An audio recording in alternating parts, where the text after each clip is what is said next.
अस्सलामुअलैकुम वरहमतुल्लाहि वबरकातुहू। আল্লাহ রব্বুল আলামিন হজরত আদম আলাইহিস সালামকে সৃষ্টি করলেন। আল্লাহর হুকুম হলো, এ আদম, এবার তুমি দুটি চোখ খোলো। হজরত আদম আলাইহিস সালাতু ওয়াস সালাম দুটি চোখ খুলে দেখলেন।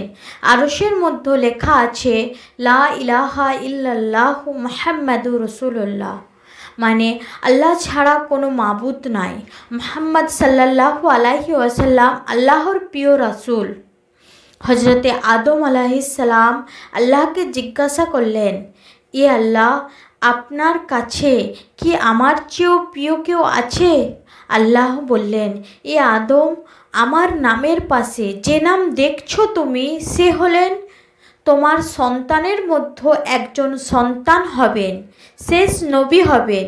এ আদম, মুহাম্মদ সাল্লাল্লাহু আলাইহি ওয়াসাল্লামকে যদি না আমি সৃষ্টি করতাম, তাহলে এই জান্নাত, জাহান্নাম, দুনিয়া, আখেরাত, পশু পাখি, এই সব কিছু সৃষ্টি করতাম না। আমি যা কিছু সৃষ্টি করেছি মুহাম্মদ সাল্লাল্লাহু আলাইহি ওয়াসাল্লামের ওসিলাতে সৃষ্টি করেছি। আল্লাহ বললেন, হে আদম, আমি না যদি মুহাম্মদকে সৃষ্টি করতাম, হে আদম, আমি তোমাকেও সৃষ্টি করতাম না। ভিডিওটি ভালো লাগলে লাইক, কমেন্ট, শেয়ার করে পাশে থাকবেন, চ্যানেলটি সাবস্ক্রাইব করবেন। আল্লাহ হাফেজ।